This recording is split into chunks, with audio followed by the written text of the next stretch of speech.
You will find it inside Westside Decorating Center, 5789 State Street in Saginaw. Good morning to you on this Monday morning, a brand new week and the last full week of the month of April already, believe it or not. Lots going on. Later on, we will have open phones later on in the 10 o'clock hour, and then at 11 o'clock, we will learn about Be Well in Saginaw and some events coming up. But we're going to begin this hour talking to State Representative Tim Beeson, and we say good morning to Representative Beeson. Morning. Good morning, Art. How are you? I am good. I'm sitting in the Frank's parking lot heading to my first event, and I'm grabbing your call. Well, what time is your first event? When you're done, sir, I have to be at the pickle place around 10 o'clock, so I wanted to get part of the way there. Yeah. All right. Well, we'll make sure you're on time. So I want to talk about something separate. You may not want to answer this right away. In discussions this past weekend, normally I don't talk politics when I'm off the air, but I was talking to somebody. Your name came up as someone who they viewed as a potential candidate for the Senate seat. And you say to that? Right now, I'm the House representative. I knew it.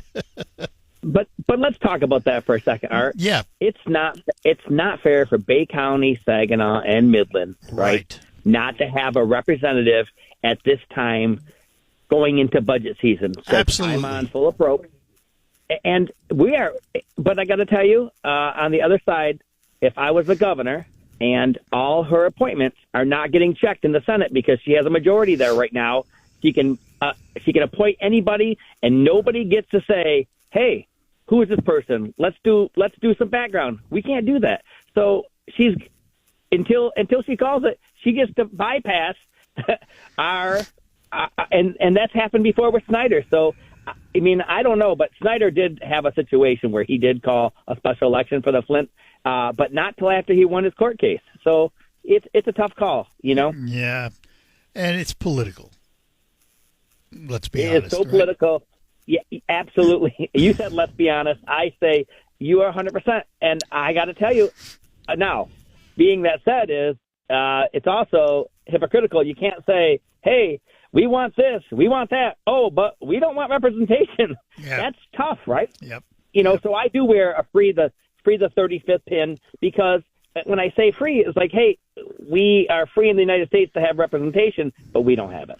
But she hasn't even commented on it. I mean, we hear nothing from her about it. I made a funny joke, and I put a folder up and tried to pretend like I hid, like she hid in the Oval Office, and I said, wow, Governor, don't hide from this. We need representation. Yeah. And I got some likes, and some people are like, why? It was after hours, and I went over to the Senate. And, you know, we're taking those calls right now. You can, if anybody knows my staff is that we represent, we take those calls from the Senate. They ship them over to my back desk, Bob Anderson, and he handles a lot of stuff for the Senate right now. We are doing the work. I'm sure Amos is doing the work in Saginaw, and Schuette is doing the work in Midland. Yeah. Well, I just, needs stuff. to get resolved. Yeah, but you said it too. Let's be honest. There's no way that she is going to call that for the fact that she might lose that seat. Right, but is there a legal way to force her to do it? So that's actually, we checked into that, and remember, Snyder had the same opportunity, and he won the court case. So there's already precedence to say the governor has the right when they want to. It's political. We're politicians, right? So this is common sense. I disagree with it. I disagree with it. I heard a great comment the other day that the 237,000 people, whatever that number is, represented in that 35th district, should stop paying taxes because they're being taxed without representation. Well, and you're right. And you're right. There was even a bill on the House floor, Bill Schuette, that I signed that said we should only have to pay half our taxes because we only have a representative and not a senator fighting for us. I think that's it's great. Funny. I think that's wonderful. I mean, anything to cut our taxes, right? Because they do get a lot of our money and then give it back to us in a tax return. It's kind of crazy how that works. So where are we with the budget? Speaking of money, it's budget time. How are we doing in coming to terms with what the governor wants and what the other side wants? Well, I got to tell you, our speaker, Matt Hall, is doing a great job leading us and giving us the tools that we need with some of the picks. Our Ann Bolin, which is the approach chair, she made us dig in these budgets, and we've been digging in the budgets for 2 years because we were not at the table for the last 2 years' budgets. Right. So this year, I get to go through the budget, and I've had 2 years to get this right. And we're going after some of the spends, the loss of that $9.2 billion of revenue extra 2 years ago that just kind of got thrown away at different things. We still bonded roads out. So we got to figure this out. Like, we got to do a budget that does not increase our taxes, our road taxes. I mean, Michigan is not going in the right direction for population, but we don't want to go in the wrong direction for employees or taxes. So we're working on it. It's looking good. Yeah, it is interesting. We're not going in the right direction population-wise, but the budget has substantially increased to meet revenue, which is substantially increased. How did that happen? Well, and it's funny that it's what we're dealing with right now is it can't work in any business sense that you can continue to add employees to the payroll, which are state employees.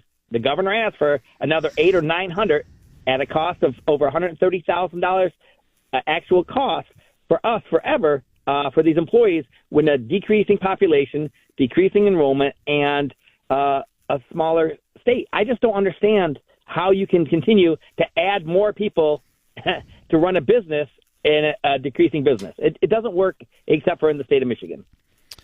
Well, where do you think it's going to end up? So we have a great, you know what? It's funny because now the transparency is you have to ask for every dollar you get into the budget. And I think that we'll have a school budget in time, and it might not be what everybody wants, but it will be there because the categoricals where people are getting this money and we don't know how it's in the budget. I think this was the best change. We're doing the exact same that the federal government does. They used to call it earmarks. They call it something else now. But I know every ask in my budget in Lara. I know every ask in my budget in insurance. So guess what? And I know who asked it. And I think that you should be accountable. There's something that says representatives and senators need to be accountable for the money that goes in the budget and not the department heads that just continue to say, Governor, we need this. And then she says, okay, it sounds great. Do we do any zero-based budgeting? Actually, I think that, no, we do not. let me. We want to. In fact, the only person that I know that told me that was going to do it this year was Brad Slaw with the corrections. Was going to start back to the zero-based budgeting, but that would make sense. But we would have to change the whole way that we do budget processes because, remember, every 6 years, I would be on my way out. Right now, I'm only halfway through my term. Right here would be my last year. I figured it out. I'm looking at budgets, and we shot ourselves in the foot in Michigan a long time ago when we made it that every representative was kicked out after 6 years. Yeah. And it's funny because I just ran into one of my old employees that started at my store, and I'm like, I remember you. You worked for me. And she worked for me for a short period of time, first job ever, and now she's the manager at the dollar store for 22 years. And I was the first job. And she said, you got mad at me and yelled at me, and I went somewhere else, and I've been here ever since. But I loved what you taught me. Yeah. That's amazing. Well, that's the way it works. All right, hang on. I got to take a break. We'll hold you for one more segment. I know Tim is on his way to an event, so we will tie him up just for a few more minutes after the break, and we'll be back to do that. We are all anxiously awaiting you. The Republican plan for, I think, $3 billion, and $2.5 billion of that would come to local roads. Is it going to see the light of day in the budget? Well, I think that we have a great chance to get it across, and I would say not because it's a Democrat-Republican thing, because it's the only roads plan that's out there. without raising your taxes. I mean, if we want to go down the route of the governor, which also with her road tax, it actually puts a wholesale tax on our marijuana facilities that are struggling now. That would just wipe out another business. So we're hoping that we're not going on that route, whether you like it or not, because it's generating revenue for a lot of these municipalities and townships and villages. And I think that we have other ways, and all the people that are working on the appropriations are figuring out ways to work on our budget, right, that doesn't have excess spending, and we can find the money in the budget to cover the roads without bonding. In talking to your Democratic colleagues, is there any kind of bipartisan support in all of this? There's a few representatives that are doing a great job on our Democrat colleagues' side that understand, and they've been there longer than actually us, right? Because this is the first year, if you think about it, right, that some of our colleagues can be there past 6 years. Right. So some of the, and I got to tell you, I do definitely hang out with a few of them, and I actually see them in the back of and they're some of the smartest colleagues because they understand how this works and not just brand new, and we'll get some, it's a give and take, right? So these people are actually maybe not, they're going to get things done in the state of Michigan, and you can see which ones are worthy to get stuff done and other ones are just bomb throwers. It seems to me that the bomb throwers are in the media all the time, and the ones outside the media are the ones that are doing the work. Well, that's the thing, right? Like, you can either be in the media and throw bombs, or you can figure out ways that people find you available. Like, I try to make sure in my area, Bay County, right? Besides for the fact that some people think my last name is Benson and not Beeson, I know that's a funny joke, but that still is. So you're not running. You're not running for governor. Let's get that clear.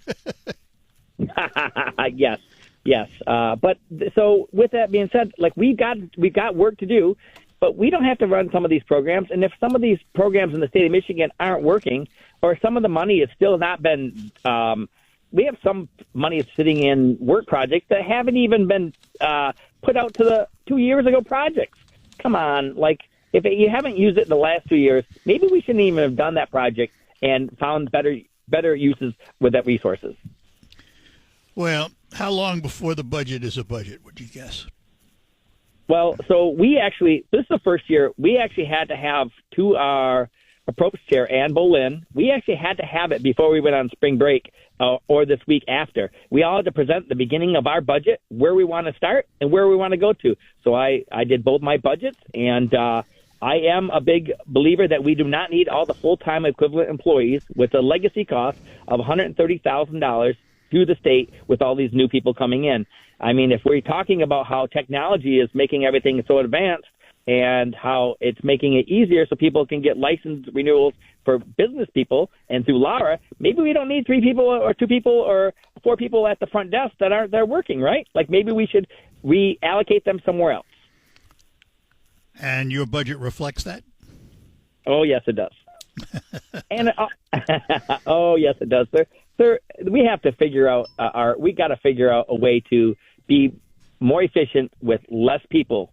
I mean, we do it in every one of our businesses. Think of your business. I mean, you take yours on the road now. Think about all the people. You can do it with less and less. Am I right? Oh, absolutely. So do you have in the cost now? This is the state's problem. We still have all these employees, right? Even though I get it if they're working from home, but that's should be a less cost, right? That to the state. We should get rid of a lot of and I'm not cutting any of the facilities. All the facilities are going down and all the budgets, and I like it because they're getting rid of the extra facilities. So when the directors are doing that and not adding new facilities and figuring out ways that makes me happy, right? Because we have to do it in our budget at home. We have to do it in your budget at your business. Right. You do it with yours. You get more. We got to get more efficient. Question about employees, not just for small business, but we have some major businesses looking around here. Corning is looking for 1,100. HSC is looking for a couple of hundred. SK Siltron in your area is looking for a couple of hundred. Where are they going to find these people in a state that's shrinking in population? Well, and then once we find them, where are we going to house them? So I think that we have the young people here to do this right now. We've just got to figure out how to get young people into the business world. We don't do a good job of this. I mean, it is. We have to look in the mirror. Like, we've got to get young people that want to create business. Want to know why? Every time we shop, like my store is shut down and I move my license to my uncle's. I get this, right? But that was 7 people I hired every summer, about 8 to 10, 14 to 18-year-olds to bag groceries, right? We've continued to close these doors down avenue for young people to get jobs. And that's what I can't. When I go to the Boys and Girls Club, I want to give them a lesson or a life skill that they can use, whether it's cooking or doing something like that, making sausage, because that's a service industry. That's where our people are. We got to get these young people that first time coming out. And I think coming out of high school, you've already should have had your first job. People that said, well, I'm going to college on time I got to get my first job. I think our parents have failed. Our parents have failed when parents pay for the wants and not just the needs. I'm chuckling because you just told my life story. I graduated high school young at 16. The day I got home from my graduation, on the dining room table where I lived in New York City were New York City working papers and the address of the job my dad had gotten for me. No loafing this summer, son. You're going to college next year. You're going to need money. You better get to work. And that was it. That was my summer. Yes. There's something to be taught. My kids pay for their own car insurance when they don't have a sporting event and they have to. You have to teach them. This world isn't about paying for your child till they're 18, 19, 25. Like, it is about teaching them. And you can help them out along the way. We get help from my wife's parents or my in-laws or my mom. I get like, hey, we're doing something right, doing a joint, but you've got to have the idea that you have to earn money. You have to earn your keep. And it's about accountability and responsibility. My dad was great at teaching lessons, but the one thing he did, which I have always appreciated, he paid for my college. I didn't come out of college with a debt. Back in the late 50s, 60s, he paid for it. However, he also told me he's not sending me the pocket money to go with it. That's my responsibility. Thus the summer job and thus working in college so I could have money. And it worked. You're exactly right. My kids have got my one that's in college and the one that is not college got a full ride because of being smart. Like my wife, I always tell everybody that it makes me. That's okay because I'm a worker. I learned the hard way. I do it, and my other son's out trying to be an entrepreneur. I don't believe that college is the source for everybody, but we do have to use the financial literacy part of some of the new laws that are coming through to teach young people, if you're not going to college, we just got to give you a long-term or even a short-term how you're going to make it on your own, right? How are you going to pay your bills? Yeah. That's what we need to do. I'm excited about all these young people. I want them to be entrepreneurs because an entrepreneur, we don't have enough of them. We really don't. Yeah. Well, listen, Tim, I know you're on your way to an event, so thank you for spending some time with us this morning. As always, I hope you and your family had a great Easter. And we'll talk to you soon. Thank you so much, Art. And remember, we're still making sausage if you want to find your next profession. I have room for you right next to me. People say I make word sausage, so we'll leave it there. All right. Thank you very much. You have a great day, sir. You too, Tim. Thanks a lot. 96th District State Representative Tim Beeson. We thank him for joining us. Open phones now for the remainder of the program up till 11 o'clock. We're going to talk about the passing of the Pope and some other things here in just a couple of moments. Want your banking to mean more? When you join Dow Credit Union, you also become a multiplier for good. Dow Credit Union is proud to fund programs and nonprofits in the communities they serve. Make a difference today and visit dowcreditunion.org/join. Want to bounce houses, obstacle courses,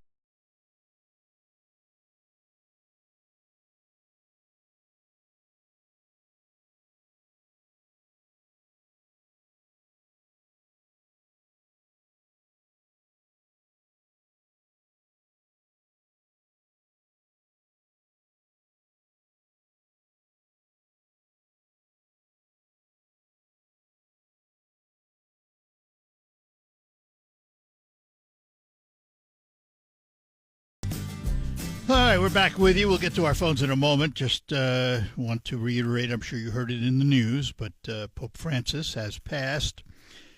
Cardinal Kevin Farrell, who is the Camerlengo of the Apostolic Chamber, and he temporarily takes over as the titular head of the church, along with the College of Cardinals. I made the announcement from Casa Santa Marta, and according to the Vatican News, this is what was said, quote, "Dearest brothers and sisters, with deep sorrow, I must announce the death of our Holy Father Francis. At 7:35 this morning, the Bishop of Rome, Francis, returned to the house of the Father. His entire life was dedicated to the service of the Lord and His Church. He taught us to live the values of the gospel with fidelity, courage, and universal love, especially in favor of the poorest and most marginalized. With immense gratitude for his example as a true disciple of the Lord Jesus, we recommend the soul of Pope Francis to the infinite merciful love of the one and triune God." And of course, if you followed the Pope's 12-year reign, he was described as a reformer. He sought to make the Catholic Church more inclusive, and that came at the ire of some of the conservative members of the church, but he still did it anyway, and it would appear that he will be long remembered for it. Anyway, the death of Pope Francis, we'll have more about it, but let's talk to Errol in Saginaw. Errol, good morning. Are you going to the funeral overseas? I think that would be a nice rep for you to go. No, but I'll tell you what. I will, What? You know what? I have, and I cannot tell you why, but I have always been fascinated by the selection of a new pope. And I have Have you glued seen myself to televisions many, many Yep. times waiting for the white smoke. Yeah. Now, have you seen the movie about how they go about electing a new pope? I did you not not see have the not- movie, no. I've Well, read about it historically, though. Yeah. It is fantastic movie. If you get a chance, it's probably on TV now. But what a great show that was, and how they go through the whole thing. I'm going to change the subject for today instead of Trump. You know, Saginaw is becoming quite a sports location. I got a couple of suggestions. I think we should have curling in Saginaw. It's all over the world. And I'd like to see, we used to have a softball team here, and the Diamond's still out there around the, especially off of Holland. It would be nice if we had a softball team here also. Yeah, well, that's think when it would be good. that's when fast pitch softball was at its prime. Yeah, And I the can team was remember called the Bears. in the 70s, the national softball tournament, fast pitch softball tournament, was held in Midland Yes, it was. because I Well, broadcast thought it was good. nationally. Yeah, it would be nice to have a softball team here again. That Some would be people fun. like softball. Yeah, it'd be fun. Yeah, so I just give it to you for what it's worth today, sir. My phone's working great. Glad to hear it. I'll say Trump for tomorrow. Talk All to you. right, Bye-bye. take care. Bye-bye. Bye. All right. Getting back to the death of the pontiff, what happens now is the College of Cardinals, after the funeral, which will be, I think they're required within 4 to 6 days to have the funeral, if I'm not mistaken. Let me see here. Church doctrine calls for the Pope to be buried 4 to 6 days after his death, unless there are extenuating circumstances. College of Cardinals meets, but not all of the cardinals are eligible electors. Only those that are younger than 80 are able to participate in the papal conclave. So what that means, as of January of this year, there were 252 cardinals, but only 138 are electors. That's according to the Vatican.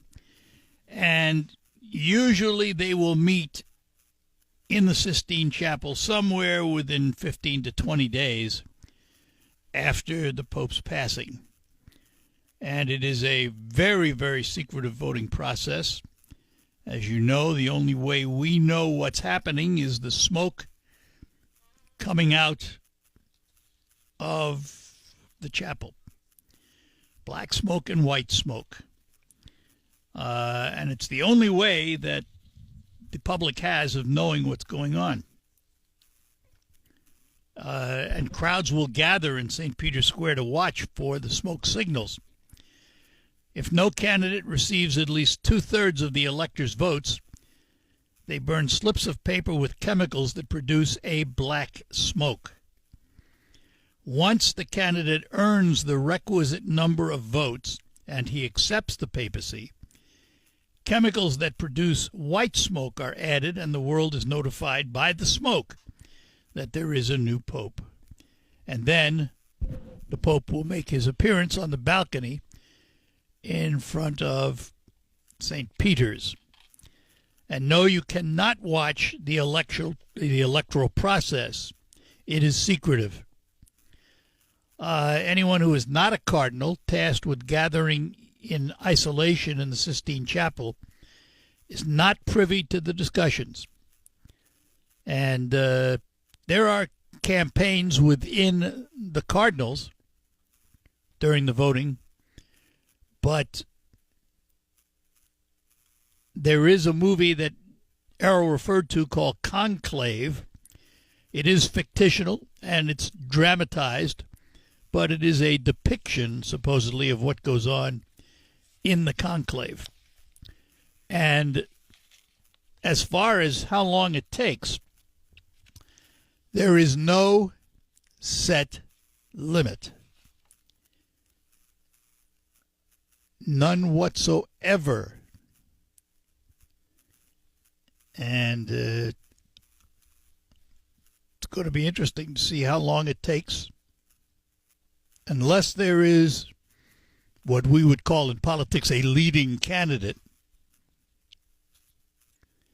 there really is no requirement as to how long they take. There have been times in history where it's taken years. And very well could, because they're not under any under any mandate to pick a pope in a timely fashion. They're only under a mandate to pick a pope. So it'll be interesting to see what happens and how long it takes to have a new pope. Anyway, we will take a break and then come back and have more coming up here on WSGW. Let me take a moment to talk to my friends at McDonald Ford in Freeland. You've probably noticed it's getting harder and harder to find products made in America, but now, with the uncertainty of tariffs, it's becoming even more important. And McDonald Ford, in anticipation of these tariffs, well-publicized tariffs, stocked their lot with tariff-free vehicles and many more en route. Not only are they tariff-free, but Ford is offering employee pricing for everyone. That means you pay the same price as Ford employees. In addition, if you're a Chrysler, an import buyer, consider a Ford. You'll receive the lowest price offered. Chevy truck buyers can now get the truck they've always wanted, the Ford F-150, also at employee pricing. So you see, now is the right time to visit my car dealer, McDonald Ford, M47 in Freeland, for the best selection and the lowest possible price. Don't let tariffs prevent you from getting the vehicle of your choice at a price you can afford. Visit McDonald Ford in Freeland today. Remember, tariff-free and employee pricing for everyone. Hi, this